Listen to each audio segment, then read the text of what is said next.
Hello. Hola. Ok. Bueno, ahí le dimos un tiempito para empezar a comer pizza. Ojalá a todo el mundo les gusta la pizza que escogimos, Little Caesars. Ok. Vamos a empezar con un resumen de la clase anterior. Ahí tienen un handout, unos papelitos que tienen mucho más información de lo que vas a poder leer ahora mismo, pero todo tiene que ver con lo que vamos a estar hablando hoy, que son los ritos introductorios.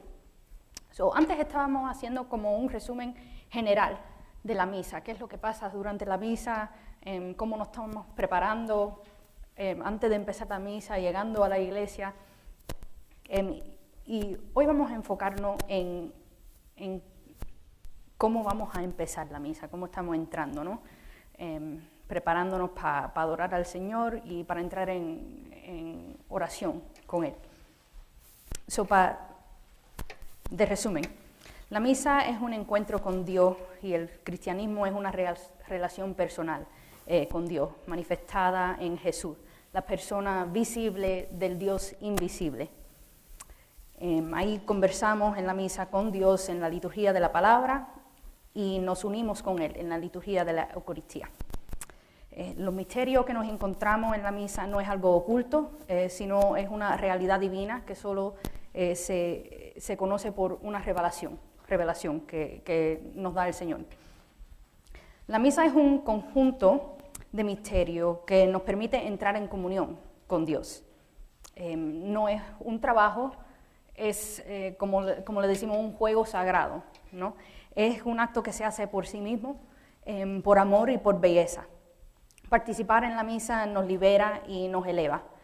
La misa es el momento más alto de la adoración, donde nos guiamos a toda la creación hacia Dios. La adoración es intimidad con Dios. Si nos acordamos que adoración, adora, literalmente quiere decir boca a boca. Estamos en sí mirándole a la cara a Dios, nuestro creador. Durante la misa nos acercamos al cielo. La liturgia nos eleva por encima de lo terrenal, que es donde estamos, y nos permite conectarnos con Dios, que está en lo celestial, en una forma bien directa, no solo como un símbolo, no solo artístico, pero sino es una oración viva que estamos viviendo en el momento. En la misa nos encontramos en una participación activa, una conversación. Las palabras del sacerdote son la voz de Cristo. El Padre está en el lugar de Cristo. Y nuestra respuesta es la voz de su cuerpo. Debemos participar activamente y con compromiso, incluso en los momentos de silencio. La Iglesia es una comunidad llamada a reflejar el deseo divino para la humanidad. No estamos aislados, sino unidos como un microcosmo del plan de Dios. La misa es un sacrificio real, no solo una comida fraterna.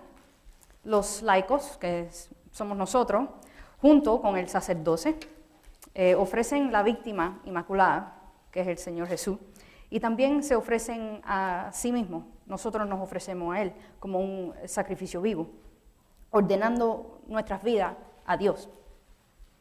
La misa es un regalo, una oportunidad única para encontrarnos personalmente con Dios. No es una obligación, aunque en sí es una obligación, pero es un privilegio estar aquí y poder participar en ese sacrificio bien real, en ese momento de adoración y de gratitud.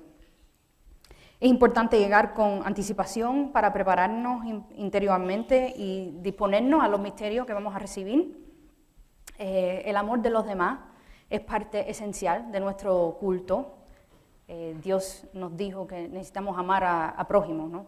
Amar a su prójimo, entonces siempre tenemos que llegar con un corazón dispuesto a amar. Al entrar, la agua bendita nos recuerda de nuestro bautismo y la señal de la cruz nos ayuda a pasar de lo mundano a lo sagrado. Al entrar en presencia del sagrario, hacemos una genuflexión para expresar nuestra lealtad a Cristo Rey. Y antes que comience la misa, debemos rezar y pensar de nuestras intenciones. y luego hablamos un poco más de eso. Hasta ahora todo ha sido preparación, todo ha sido una preparación para entrar en la misa y en los misterios y en el sacrificio de la misa. Nos reunimos, hemos pasado un ratito preparándonos el corazón para los misterios en silencio y estamos empezando ya a establecer un ambiente sagrado. Todo eso, y ahora es que empezamos con los ritos introductorios, que sería la procesión. Aquí empezamos con la procesión de entrada. Los ritos iniciales tienen como objetivo reunir a los fieles, que somos nosotros como comunidad, y prepararlos para escuchar la palabra de Dios y para celebrar dignamente la Eucaristía. Esta preparación es fundamental para fomentar la unidad y la reverencia entre la asamblea. Entonces, la primera parte del rito es la procesión de entrada. La misa comienza de la entrada del celebrante y los ministros, simbolizando la reunión de la comunidad.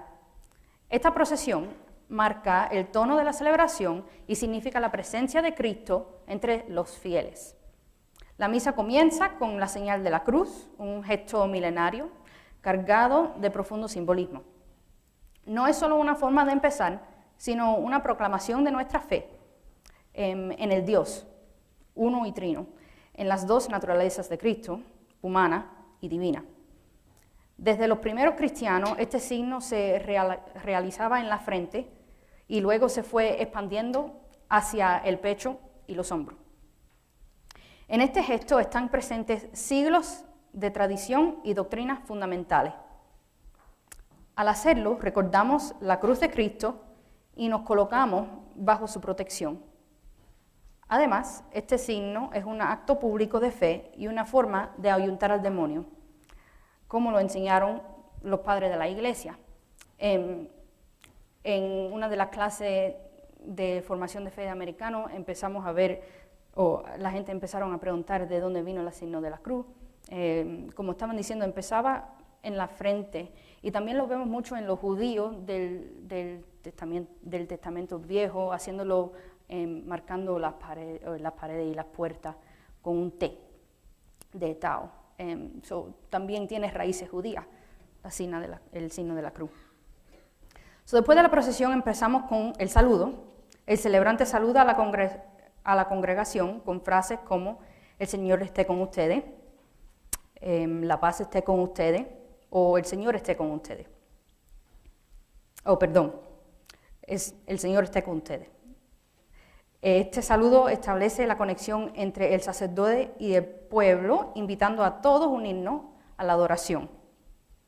El saludo del sacerdote, y ahí hay varias: la gracia de nuestro Señor Jesucristo, la paz esté con ustedes, o el Señor esté con ustedes, no es un simple saludo social. Con él, el sacerdote, actuando en persona de Cristo, lo presenta a la comunidad reunida que el Señor está realmente presente. La presencia real es la que da sentido a toda la liturgia. El pueblo responde y con tu espíritu, reconociendo que es Cristo mismo, bien, a través del sacerdote. Él es el que preside y guía la asamblea. Este momento nos recuerda que no estamos en una reunión ordinaria, sino en un encuentro con el Santo Dios vivo. Después del saludo, empezamos con el acto penitencial. Este momento permite a los fieles reconocer a sus pecados y a pedir misericordia de Dios. Es un acto comunitario de humildad que prepara los corazones para recibir la gracia de Dios durante la misa. Después de reconocer la presencia del Señor, respondemos como lo hicieron los profetas y los santos al encontrarse con Dios, reconociendo nuestra indignidad y arrepintiéndonos. La Escritura, como Isaías, Ezequiel, Daniel, Job y el apóstol Juan, respondieron con humildad ante la presencia divina. Nosotros también reconocemos nuestros pecados colectivamente y pedimos misericordia.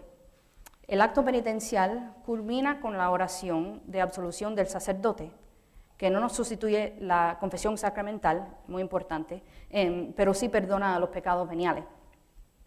y nos prepara para acercarnos con pureza a los misterios sagrados.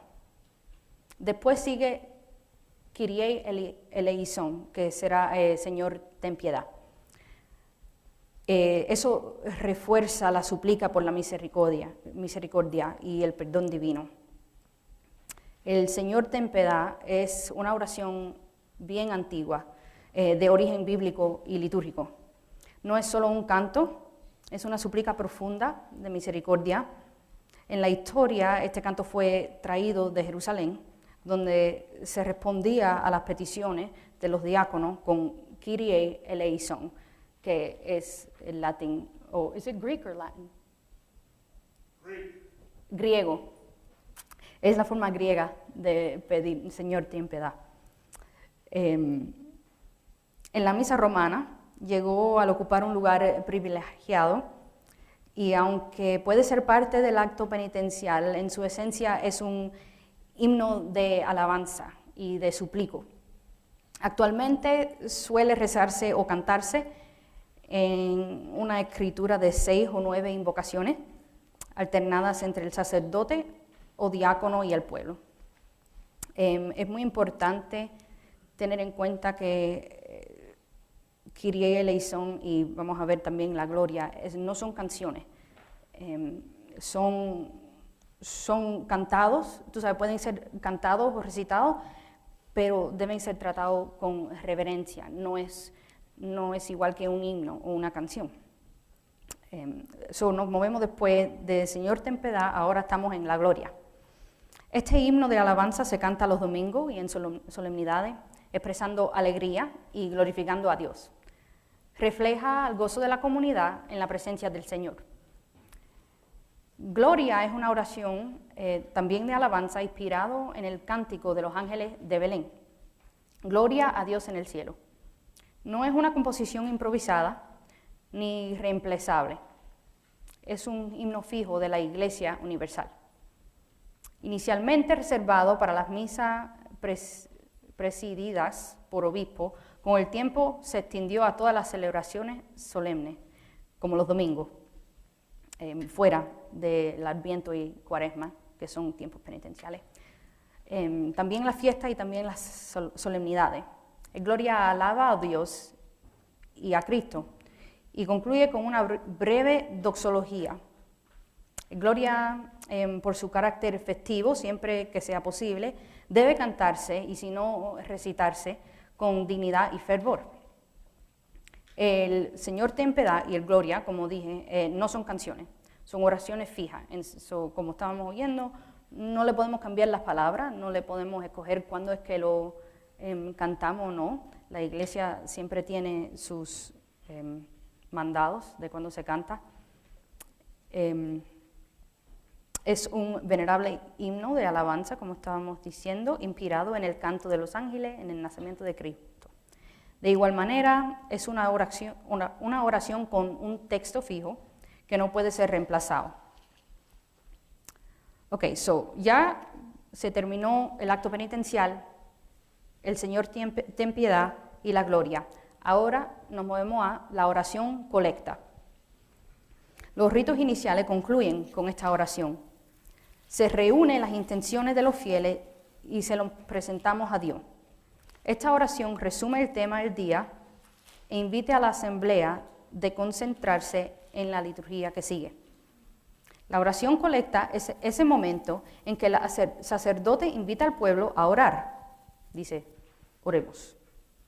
Y todos debemos recoger nuestros pensamientos, intenciones y peticiones para presentarlos a Dios. Es un momento de silencio consciente, donde podemos ofrecer la misa por alguien o por una intención especial. La oración que el sacerdote pronuncia a continuación recoge las intenciones de todos y nos da el sabor o el tema de la celebración.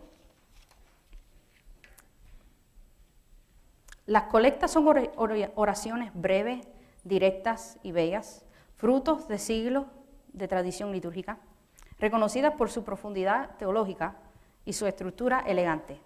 Terminan con una fórmula trinitaria que nos recuerda que todo lo que pedimos se dirige al Padre por Cristo en el Espíritu Santo. La importancia de los ritos es que no son meras formalidades, son esenciales para crear un espacio sagrado en el que los fieles podemos encontrarnos con Dios. Ayudan a cultivar un espíritu de reverencia y atención, preparándonos, la congregación, para participar plenamente en la liturgia de la palabra y en la Eucaristía. El aspecto comunitario de estos ritos enfatiza la enseñanza de la Iglesia de la que la celebración eucarística es un acto de adoración comunal, donde los fieles reúnen para formar el cuerpo de Cristo. Cada parte de la misa, la procesión, el saludo, el acto penitencial, el Kyrie, la gloria, la colecta, la liturgia de la palabra y la Eucaristía, todo está ordenado a un solo propósito: ofrecer oración, adoración, suplicación y acción de gracia a Dios Padre. El sacerdote, actuando in persona Christi, en la persona de Cristo, nos guía, pero toda la asamblea ofrece esta oración común por medio de su Hijo en el Espíritu Santo.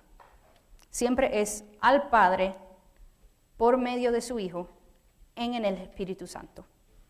La misa no es un diálogo horizontal, no es uno para el otro, sino una oración vertical que se eleva al cielo, donde toda la Iglesia, junto a los ángeles y los santos, glorificamos a Dios. En ciertas celebraciones litúrgicas, como durante la Semana Santa, algunos elementos de los ritos pueden omitirse o adaptarse. Por ejemplo, el sacerdote puede omitir el Señor ten piedad y pasar directamente a la oración colecta, dependiendo del contexto litúrgico.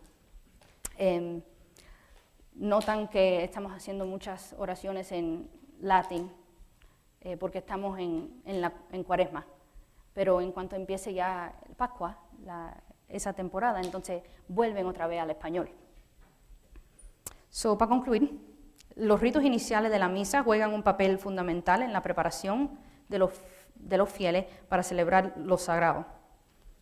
Al fomentar un sentido de comunidad y promover un espíritu de arrepentimiento y alabanza, estos ritos disponen el corazón para un encuentro más profundo con Dios a través de la liturgia de la palabra y la Eucaristía. Ya al final hemos creado un espacio sagrado y ya estamos básicamente listos para escuchar la palabra de Dios y para entrar también en la Eucaristía.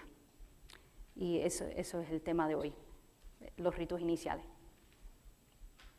¿Preguntas? ¿Comentarios?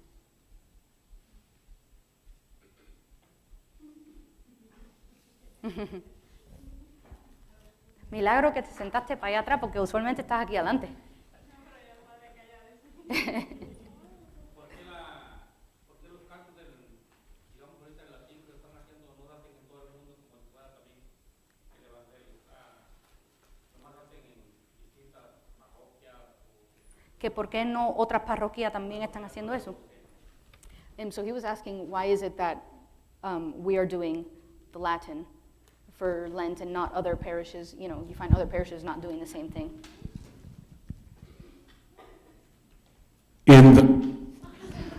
In the Second Vatican Council, they, even though they changed or gave the opportunity to use the vernacular, our common language, Espanol, Inglés, whichever,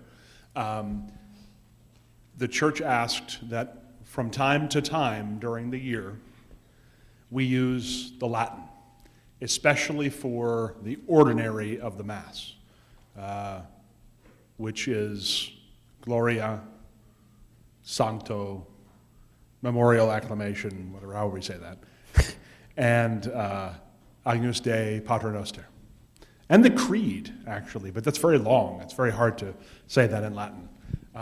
In particular, the church asks that we be able to sing these things in Latin. And so there has been a tradition at St. Anne to use Lent as that time we do these things in Latin. so that we can be true sons and daughters of the church and conform to what she has asked us to do. Now, every parish can do that in different ways, and it's up to every parish to do that correctly. But since we were doing it in the English Masses in Latin during Lent, I know it used to be the case here that we would have both the Spanish and the English Masses together during Lent, use the Latin. And so I said, well, let's make this year the year we return to that, because it's good for all of us to have a universal language that we could do these parts of the Mass in according to what the Church tells us to do. I know that was a lot. I can say some of it again if I have to. That's okay, I will cliff notes it.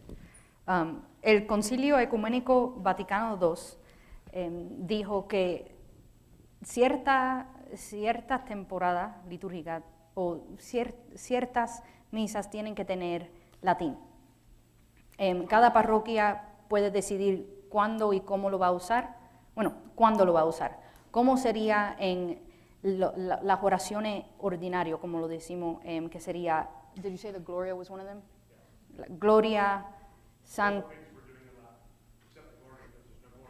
Ok, todo lo que estamos haciendo ahora en latín son el ordinario, y esas son las cosas que se deben hacer en alguna temporada en latín. En Santa Ana la tradición era que la Cuaresma era el tiempo que se iba a usar eso, que se iba a hacer el latín para esas oraciones. Otras parroquias lo pueden hacer diferente, otras parroquias pueden decidir, bueno, entonces Pascua o algo, no sé, otro tiempo litúrgico vamos a usar el latín para algo, pero por eso no todos lo están haciendo. Es porque en el concilio ese dijeron que sí se tiene que usar, pero les vamos a dejar saber, o les vamos a dejar decidir cuándo es que lo quieren hacer a las parroquias individuales. So, en cuanto termine la Cuaresma, entonces empiezan otra vez en español.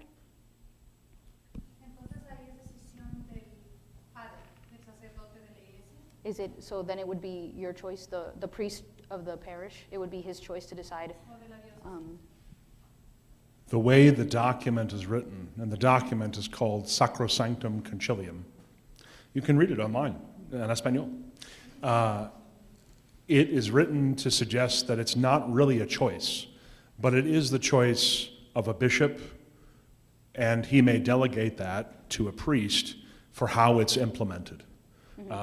I view my office as a priest as a steward, right? I am asked to do things by people higher up than me, and a church council is higher up than any bishop because it spans time. And if a church council says, do this, I feel obligated to follow what Holy Mother Church tells me to do. I do not have the power to go against the church. The question becomes when we do it, not if we do it. Mm-hmm. If we're being good sons and daughters of the church.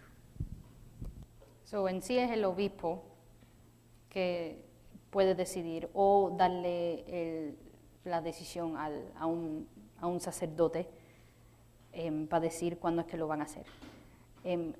So, en sí va sacerdote y después obispo, y hay varias obviamente después de eso, pero está diciendo concilio, el concilio es uno de los más grandes, ya, sí. Entonces ellos son los que dicen esto es lo que vamos a hacer. Ahora, ¿cómo y cuándo lo pueden decidir ustedes? Pero latín se tiene que usar. En alguna temporada, en alguna misa se tiene que usar. El obispo decide entonces cuándo se va a usar. Santa Ana tenía la tradición de Cuaresma. I cannot speak for any other priests and how they understood their priesthood, but I can tell you that that's how I understood what I've been given as a mandate and a choice as a priest. Sí. I don't know any other way to do it. El padre obviamente no puede hablar y decir cómo otro sacerdote entendió la información del concilio o como otro obispo lo hubiera entendido. sino él solamente puede hablar de su propia experiencia, de lo que él entiende como mandato o decisión personal. Pero sí es un mandato. Sí. Good question. Buena pregunta. ¿En qué numeración tiene el Concilio Vaticano de los cantos en latín? ¿Primera, segunda o qué numeración va? Porque era el primero, ¿verdad? Que más antes se usaba, pero ¿qué numeración es lo que lleva a eso de cantar en latín? ¿Cómo que qué numeración? No sé si entiendo la pregunta. O sea, la Perdón. preferencia del Concilio Vaticano, o sea, siempre dice, pues, vamos a hacerlo un ejemplo en latín, ¿qué número es el que lleva? Porque tengo entendido, ¿verdad?, de que el español, o como nosotros lo hacemos ordinariamente, es la última opción para hacerlo. Oh, ok, ¿qué importancia? ¿En qué? ¿En qué nivel, o sea, está, pues, en lo de latín, pues, para el Concilio Vaticano? Okay, so I think the question is, like, out of all there are obviously ways to do things, right? So using the Latin, what level? Is it like S tier? Is it A tier? Is it like, do you understand the question? Okay, never mind. Like, the importance of, it's not the importance, like, you know how you give those like A, B, C, right? There are these ways to do it. Yeah, there are these ways to do it. So using the Latin, is there like, this is the best way to do it, this is how it always should be done, kind of thing, There are two sideways answers to that. One answer is that the Mass is first written in Latin. So when the Church retranslates or adjusts language, the official copy is Latin. But you can use something else, depending on where you are and who you're speaking to. And so what the Church says is, from time to time, the faithful, that's us, should be able to know these things in Latin. So it's not like A, B, C, D, or 1, 2, 3, this is the first choice. There are some of those things, but it just says from time to time. So does that mean one Sunday out of the whole year? Does it mean one Tuesday? Probably not that. Does it mean Easter Sunday, Pascua, right? Sunday, Pascua, Domingo? Maybe, but that might be really difficult.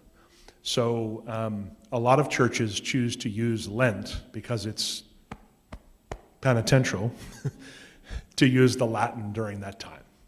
So I can go find the text that says exactly what it is. In fact, I want to do that, but I'll have to go run an errand upstairs to get it. So continue on, and I'll go get the missal, and I'll give you a citation. Okay. Él va a coger el misal. Pero lo que estaba diciendo es que en sí no hay como para esto un nivel de esta es la mejor forma de hacerlo, porque el documento solamente dice de tiempo a tiempo, de vez en cuando uno tiene que usar el latín. Y porque en sí al principio todo estaba en latín, entonces todas las traducciones vienen del latín. Cuando cambian ciertas cosas aquí y allá, siempre lo que están mirando es el latín como base. Entonces, el padre estaba diciendo que no es una situación de que hay como mejor, menos mejor, bastante ok en este caso, sino la iglesia nos dio un documento que dice de vez en cuando, y ahora es los propios obispos o los sacerdotes que van a decidir, bueno, qué eso quiere decir para nuestra parroquia o qué esto quiere decir para nosotros. Entonces él va a coger misal a ver lo que dice. Pero sí, esa era la respuesta. La iglesia siempre, no siempre, tiene mandatos que son a veces que bien específicas, y tiene mandatos que a veces que son no tan específicas, que uno puede decidir cómo es que va a hacer las cosas, mientras que quede más o menos en lo que dice el documento, ¿no?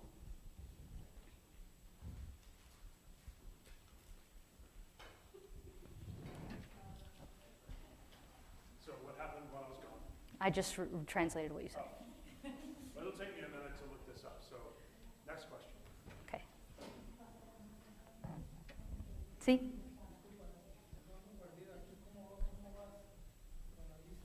Oh, bueno, mis notas solamente estaban yendo, porque hay muchas. Sí, es un resumen bien. No te va a decir todo en este. No, porque sí, como por ejemplo la sede. Obviamente no hablamos de la sede del sacerdote ni del obispo, pero va por tema como procesión, acto penitencial y así. Es mucha información. Sí, claro.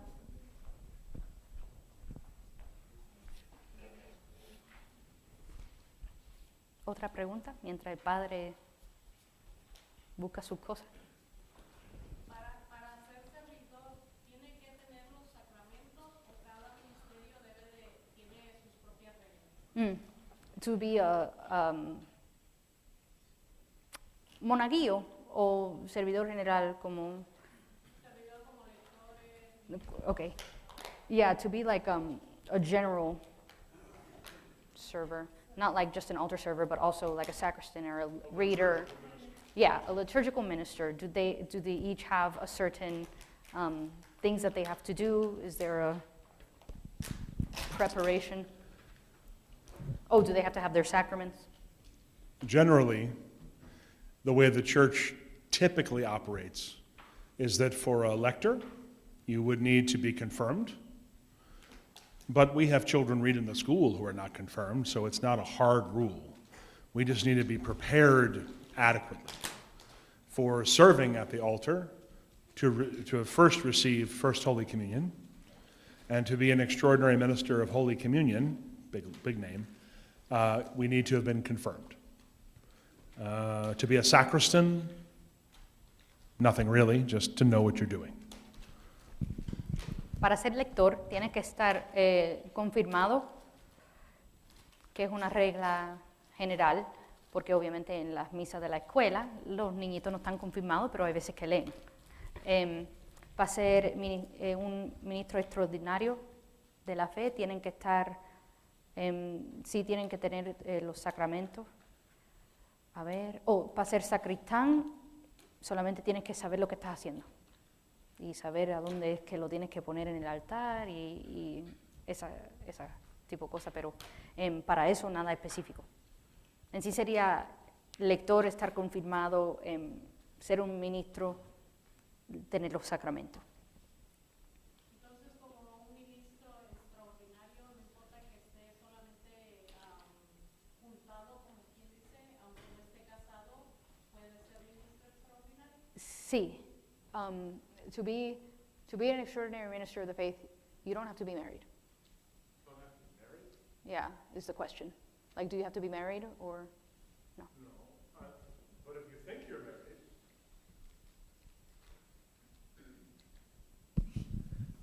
to be an extraordinary minister of Holy Communion, you should be in good standing with the church, not in mortal sin, these kinds of things. So if you've been married civilly, or you've been divorced and remarried, it is better that we not serve in a liturgical ministry, if at all possible, until we can regularize the current marriage. But you don't have to be married. You just don't want to be living in sin. No quieres estar viviendo en pecado, no quieres tener pecado mortal. Quiere decir, obviamente los católicos entienden al matrimonio diferente de gente que no van a la iglesia y más protestantes, ¿no? Nosotros entendemos el matrimonio de una forma específica, diferente. Entonces, Sería mejor si uno está casado por lo civil, no servir hasta que uno en sí que se case con la iglesia, o que por lo menos uno entienda lo que matrimonio quiere decir para los católicos. Igual, si hay un noviaje que está viviendo juntos, eso obviamente no es algo que enseña la iglesia, entonces sería mejor no ser un ministro que serlo, porque no estamos viviendo en sí la fe en esas situaciones. Entonces, en pocas palabras, es o está casado o soltero.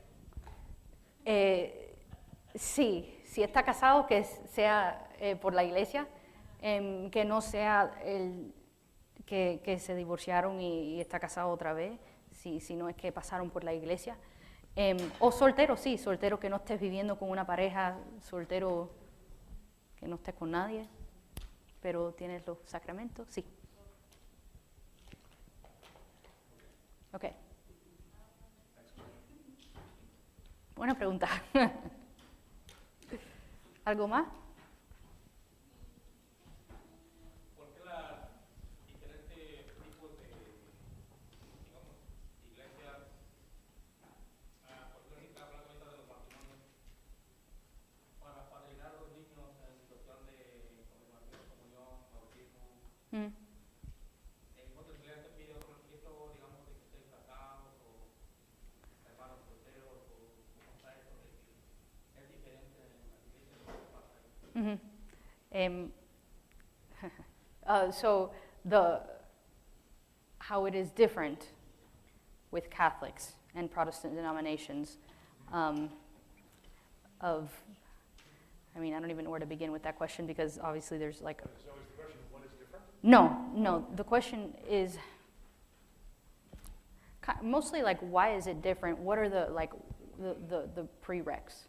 Like, why are they different in Catholicism, and what are requisites for other like Protestants to be able to do these kinds of things? So we're still talking about the ministries and the liturgy? Yeah. Mm-hmm. Why is it different? In a Protestant service, it is not the Mass. They do not have the Eucharist because they don't have any validly ordained ministers. They don't trace their ministry back to the apostles, as in the Catholic Church. And they don't believe, now some Anglicans might believe, but your megachurch Protestants, evangelicals, Methodists, Baptists, Presbyterians, and many others besides, Pentecostals, they do not look at their service as the sacrifice of Christ. They do not look at it as being Jesus, really. They look at it as a symbol pointing to Jesus, but not Jesus himself. The Catholic Church, because she is founded by Christ and not Martin Luther or John Wesley or John Calvin or minister down the street,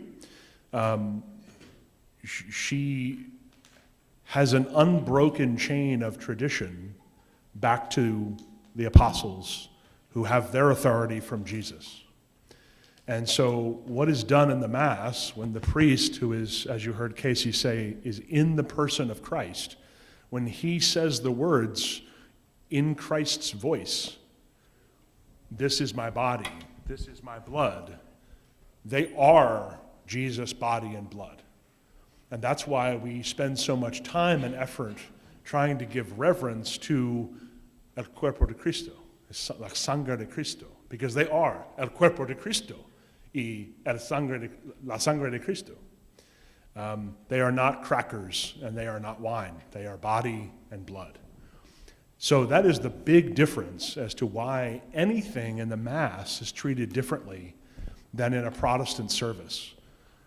I don't want to say something like Protestants are play acting, but much in the same way that if we were in the year A readings, if we were in year A in the church, we would read the Samaritan woman, the woman at the well.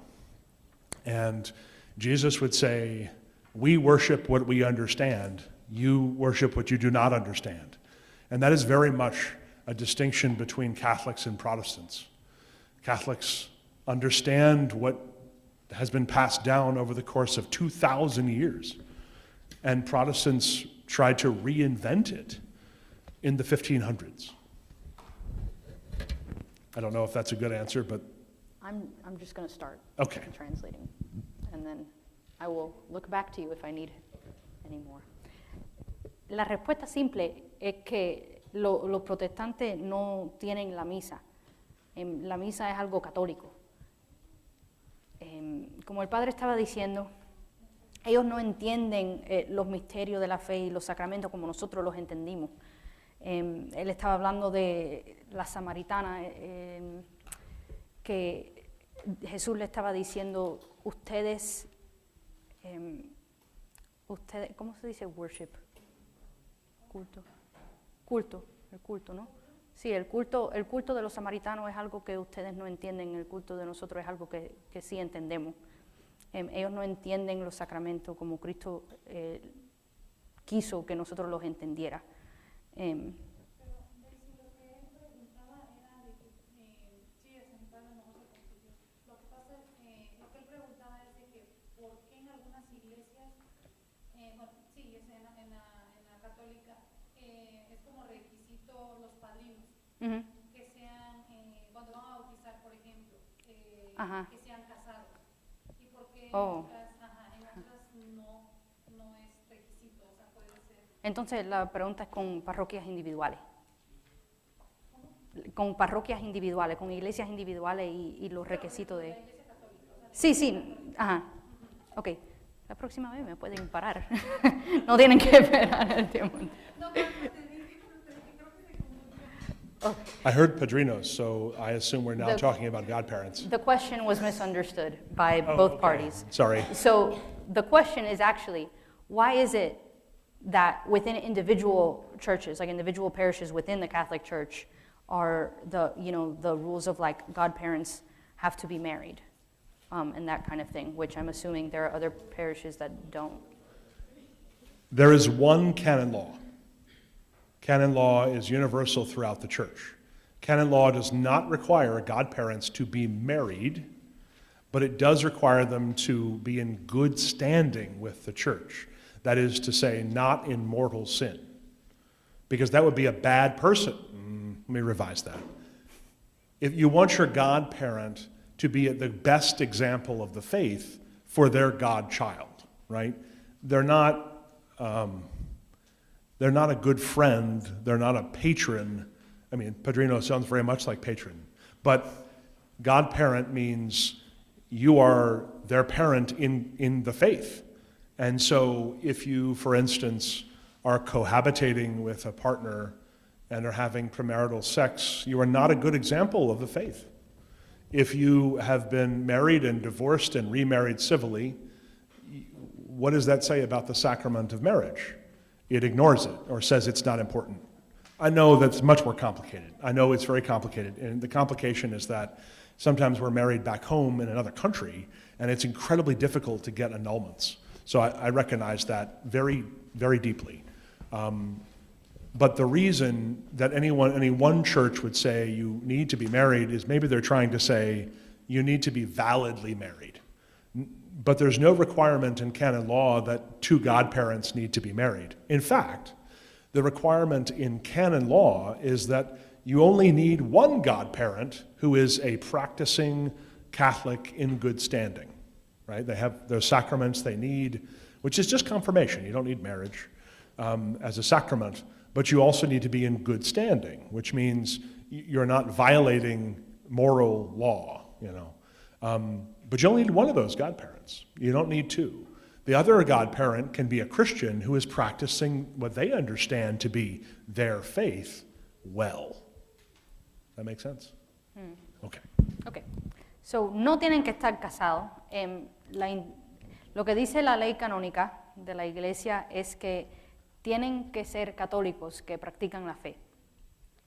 Y tienen que ir a la iglesia, tienen que estar en good standing, quiere decir que no tienes ningunos pecados mortales y así, pero no es que tienes que estar casado Eso no es lo que dice la ley. No sé si otras parroquias hacen eso. No es necesario tener dos, puedes tener uno. Si tienes dos, por lo menos uno tiene que ser católico y el otro puede ser otra persona cristiana.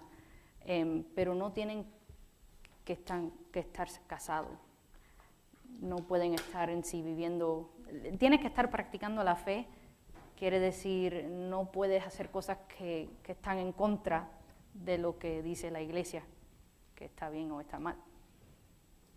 Pero Yo no sé. entonces, yo tengo una duda. Tú estás diciendo que tienen que ser buenos católicos, ¿verdad? Para ser padrinos.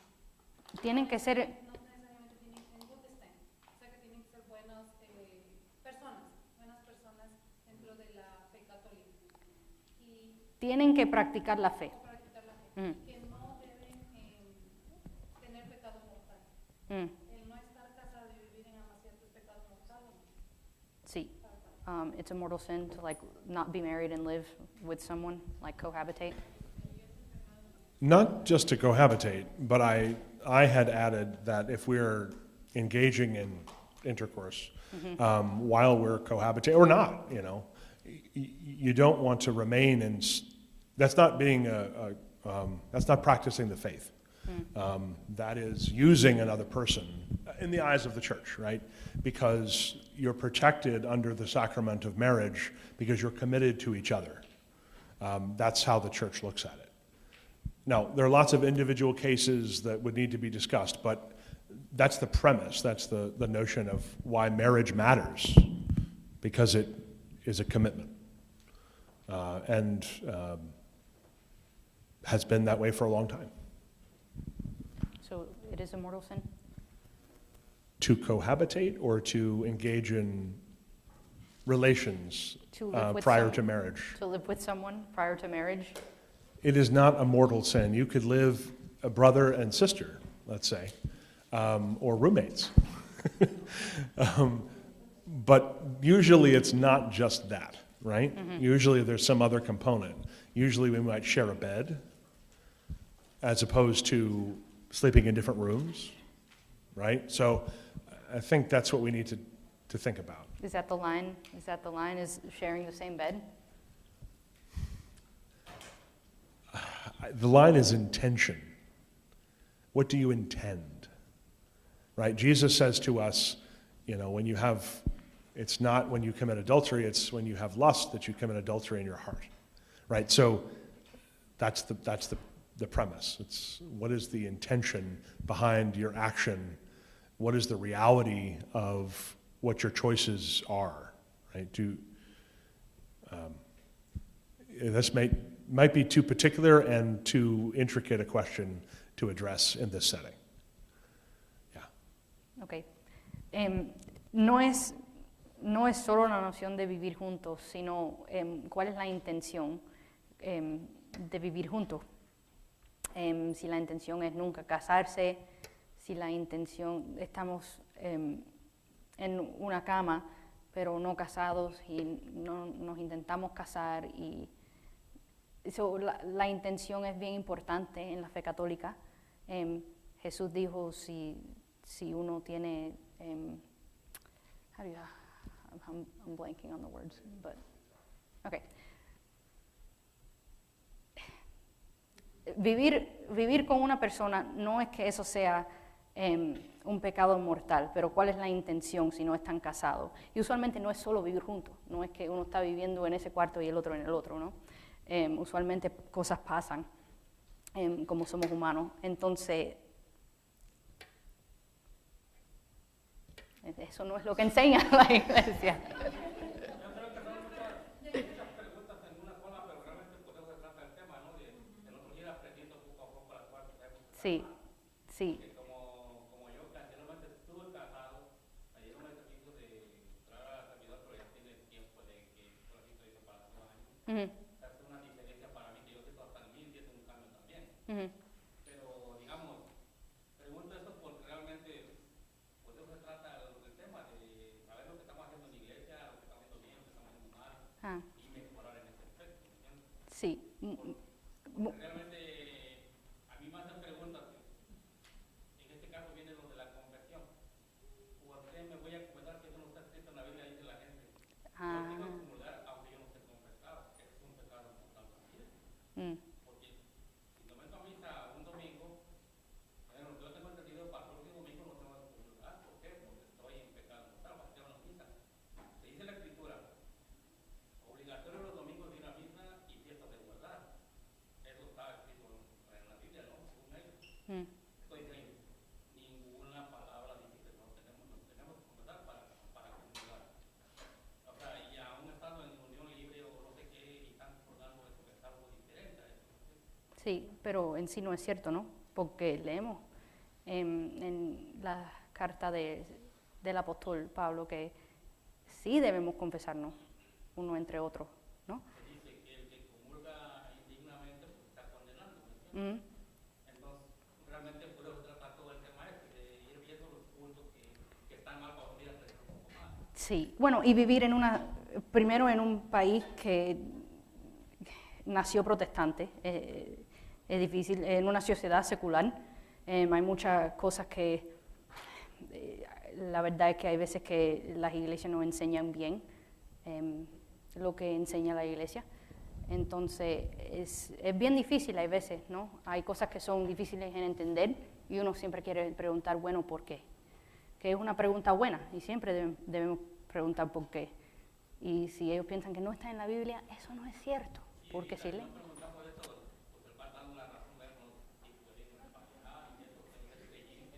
Ujú. Pero realmente, pues, en la actualidad, cuando yo estaba pequeño, ya no, porque tienes que estar casado y tienes que estar o soltero o casado, hermano, para pagar. No, ahorita, pues, creo que ya es un poco más diferente. Y, como dicen, mientras están creyendo en la iglesia, es un punto a favor también para. Porque por eso hay mucha gente que está alejada de la iglesia, porque si no, porque no más está en la iglesia para no preparar a los niños y qué sé yo. De hecho, yo tengo 5 hijos que no están ni preparados para eso, ¿eh? Mm, No tienen ni bautismo ni nada de eso, exactamente. mm. ¿Pero por qué? Porque están alejados de la iglesia por lo mismo. Entonces, creo que son varios puntos de uno que nos estamos viendo aquí, preguntando y escuchando y se la van explicando las cosas que realmente están bien y las que están mal. El padre Tom es bien inteligente y él siempre, lo que he notado cuando yo me paso la vida preguntándole preguntas, y lo que he notado es que él siempre está yendo para atrás a ver qué es lo que dice la ley canónica. Él siempre está, bueno, qué es lo que dijo el Vaticano, ¿no? ¿Qué es lo que dijo el concilio este? Él siempre está mirando a lo que de verdad dice la iglesia y no lo que solamente la tradición dictó, que la tradición obviamente es muy importante en la iglesia católica. Un segundo. Sí, Erika. Ok, regresando a lo mismo con los padrinos. Ah, Dices que estar en fornicación no es pecado mortal. mm. Entonces, ¿esa persona puede ir a confesarse y comulgar? Oh, sí. I mean, la confesión es para eliminar. Bueno, ok, déjame.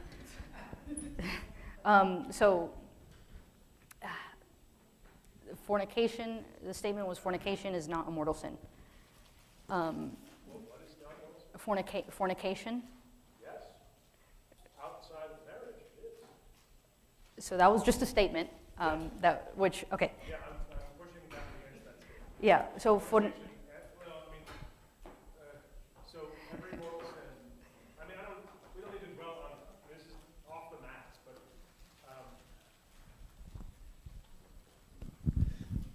every mortal sin, to be a mortal sin, you have to have 3 things be true. 1, it has to be grave matter.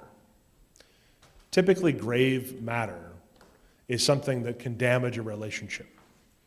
There are lots of things that can do that. Sometimes grand theft can damage a relationship. Oftentimes, things between people can damage relationships.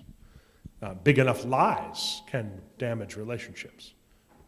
And you have to have full consent of the will, meaning you're not forced to do something, and you intend it. So there are some obvious cases related to fornication that would not fall into that category, right? I don't particularly want to mention that here in mixed company, but and the third is you have to have full knowledge of what you're doing. Like, you can't be sleepwalking into something. And you have to be aware of its sinfulness. Now, if all those things are true, then a sin can be mortal. And if you have mortal sin, then you should not receive the Eucharist. And by extension, you probably shouldn't be teaching anyone or leading anyone if you remain in a state of mortal sin. So the distinction is, I may do something and I may enter into mortal sin, but then I go to confession and I don't intend to sin that way again. But the problem with some of our situations is we don't intend to stop doing them. We intend to continue doing them. Now, sometimes we don't want to do them. A case of contraception is one of those cases. So sometimes we're in a marriage where our spouse does not understand the law of the church because they may not be Catholic, or they just don't understand or don't care. And we, as the Catholic party, we want to do what is right and just by life and by the church, and so we do not want to participate in contraception. But our spouse says, well, I'm going to leave you if you will not enter relations with me under these conditions. And because you're afraid of losing your livelihood or your children or something, you make a choice that you would rather not make. That is under duress. That is against your intention, right? And so there are special circumstances in those cases. Pope Francis wrote an encyclical called Amoris Laetitia that addresses, probably in 100 pages, this subject in different ways. But for the most part, we either want to remain in our sin or we do not want to remain in our sin. And if we are attached to sin, then we've got some things to work through, right? We call that a disordered attachment. If I'm a murderer and I love to murder, and I go to confession and I say, oh, I'm sorry for murdering 12 people, and the priest says, are you sorry for murdering 12 people? Do you intend to murder 12 more people or any number of people? And he says, well, I probably will. Murder is something that we can very much control, right? And it's just an extreme example. And so if a person says, well, I'm going to continue doing this, I will not stop myself, I want to do it, I like to do it, then that person is not remorseful, they do not enter into a contrite state, and they have misunderstood how they use their lives. There are other mortal sins that are like that, but that's just the most extreme case.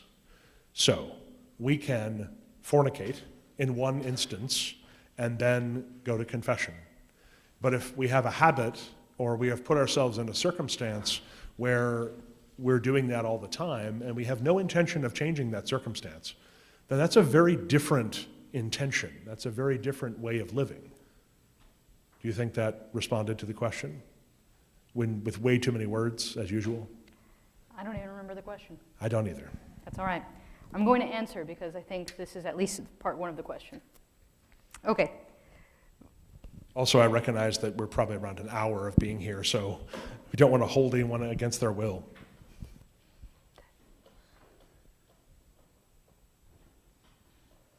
Ok. Para que algo sea un pecado mortal, la persona tiene que saber lo que está haciendo, ¿no? Estar consciente de la acción, tienen que hacerlo porque lo quieren hacer, y esos son los más importantes. What was the third condition? You have to do it fully knowing, it has to be with the full consent of the will. Oh, y tiene que hacer algo bien grave. Él dio el ejemplo de contracepción y una mujer, si obviamente tener contracepción Eso no es algo que la iglesia diga que es algo que uno puede hacer. Pero si la pareja le dice, lo haces o te dejo, y ella tiene miedo, no sé qué, no sé cuánto, bueno, entonces no es un pecado mortal. Todo eso para decir, ¿cuál es la intención cuando uno va a la confesión? Si uno entra a la confesión y tiene la intención de cometer el mismo pecado otra vez, entonces uno no está entrando en el sacramento de confesión con el corazón dispuesto en la manera que tiene que estar. Fornicación sí es un pecado mortal y uno lo puede confesar, pero si está en una situación que lo va a hacer otra vez, y uno sabe que lo va a hacer otra vez, y uno sabe que lo va a seguir haciendo, entonces ¿para qué vas a ir a la confesión? Lo puedes hacer, pero si la intención de confesar no es, Dios mío, ayúdame, no lo quiero hacer otra vez, entonces el pecado todavía está ahí. Todo eso para decir que sí se puede ir a la confesión y sí te puedes quitar el pecado, pero va a volver, ¿no? Si todavía estás en esa situación y no vas a salir de la situación, la intención es seguir en lo mismo.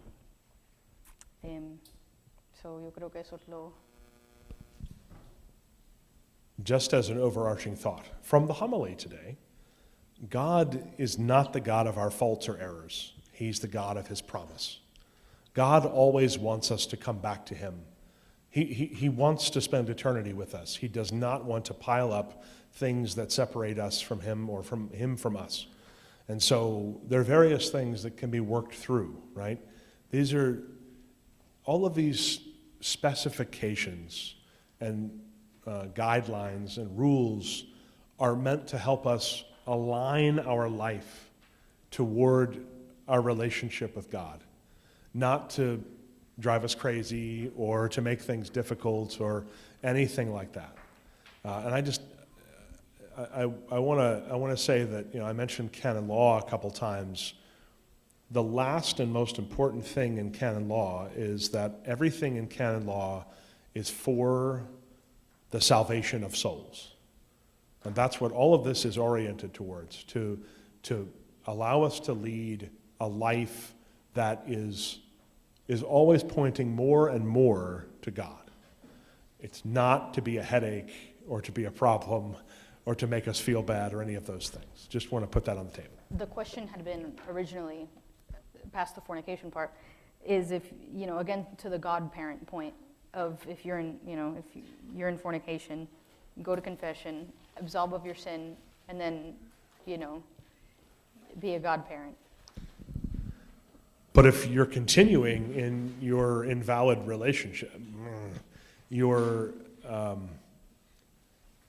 in the relationship that you're not changing, you're continuing to make the same choice, right? Like you're a godparent for the rest of your life. It's not just for the day of the baptism. It's a godparent for the next 80 years, 90 years, or as long as you're alive. So you want to be always a good example for the person that you're being entrusted to. In fact, the language of baptism, the questions that are asked by the church, assuming the priest can actually say them in a way that anyone can understand them. Sorry, that's all on me. That the parents and the godparents are the first teachers, and the godparents and the parents help the child bring the white garment that they're given unstained into eternal life, and they keep the light of Christ burning. If they're showing the child that by their life and the way they live it, that it's not aligned to God, then they are not fulfilling the role of the godparent. That's what the role of the godparent is. So choose your godparents wisely, because when we fail as a parent, we're relying on the godparent to be better than us. And, well, you wouldn't say vice versa, but the parent is the first teacher, the godparent is the second teacher. And it's hard. This is hard. But the life of holiness is hard, but it's also for eternity. So it's okay that it's hard. We can aspire to it. We can be raised up to it. And we can regularize a situation that is irregular. It happens all the time in the church. People get annulments, they get married in the church, things are brought to be regular. You may have to wait on a baptism, but that's okay. That's okay. El punto de tener padrino es que conjunto con los padres uno está criando el niño en la fe. Y la importancia de que los padrinos sean gente que están practicando la fe y practicándolo de manera correcta es que son las segundas personas que los hijos van a ver que lo están guiando en la fe y entonces tiene ahí la posibilidad de regularizar algo que es irregular en los términos de la fe. Entonces esa es la importancia y por qué le damos la importancia que le damos a los padrinos. Porque van a estar enseñando a los niños cómo ser buenos católicos. Y no es asunto de ser buena o mala persona, porque eso es bien subjetivo, eso no es algo concreto, ¿no? Ser buena persona solamente es, uno se mira a uno mismo y decir, bueno, yo, lo más bajo, y después más arriba, eso es ser buena persona, ¿no? Bueno, si a alguien le gusta, perdona, pero pegarle los tarros a la mujer o algo, entonces, bueno, alguien que lo piense, pero no lo haga tanto, esa es buena persona, o mejor. Entonces, no es de ser buena o mala persona, es solamente de practicar la fe como la fe lo explica. El padre Tom siempre me está diciendo que Dios no te manda al infierno, uno mismo se manda cuando uno decide vivir separado de Dios y lo que Él nos dice y lo que Él nos cuenta. Y yo creo que con eso puedo concluir. Y entonces, para la próxima, me imagino que... Sí, va a ser lo mismo de la misa, seguro hablamos de la liturgia de la palabra y posiblemente la Eucaristía también. Ok, muchísimas gracias.